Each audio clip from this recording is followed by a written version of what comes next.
Hello, Story Wilson from RSW Solutions. This is a 2008 LR3, and today we're going to go over some of the steps to replace the power steering fluid. So what I try to do is I film some of these repairs that I'm doing, because if I have to do these repairs, then chances are you do as well. So I noticed that my power steering is fairly heavy, and the fluid is extremely dirty. I'll let you have a look at this fluid here. Be a sample. Yeah, I mean, I think given the car has 60,000 miles, this fluid's pretty brown. It's not horrible, but we're gonna give it a change. I mean, we're talking about maybe $15, $20 worth of fluid. Fluid we're using today is going to be Royal Purple Max Easy high performance power steering fluid. You know, if you want to use the Land Rover fluid, that's fine. This is just what was available to me today. So we're going to go through some of the steps to do this. Pretty easy stuff. Alright, with the steering wheel turned all the way to the left, the full lock, this is the left side of the wheel well, and we're going to open up this plastic panel here, pop off these 4 clips real quick, gain access to the underside of the power steering pump, power steering assembly. Alright, well, we have that small plastic panel removed, and this is the power steering pump.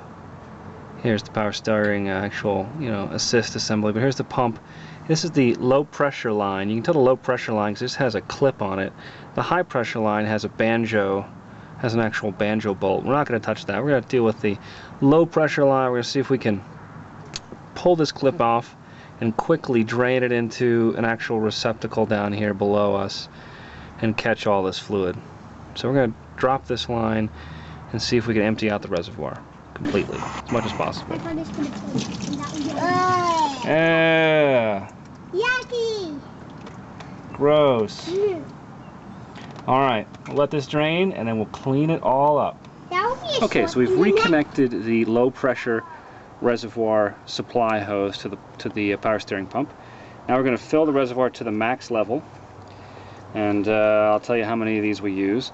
And then once it's at the max level, then you just can start the vehicle, turn the steering wheel lock to lock, and let the vehicle idle for about 5 to 10 minutes, and then readjust the fluid after that, making sure that when everything's done, turning the steering wheel lock to lock to bleed the system, you return the level to the max in the reservoir. Alright, so we've refilled the reservoir to the max level, and we're going to start the vehicle, and we're going to turn the steering wheel lock to lock a couple times.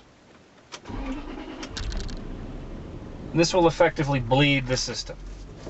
All the way to the right, all the way to the left. Repeat a couple times. Taking care. You never want to hold the steering position in the locked.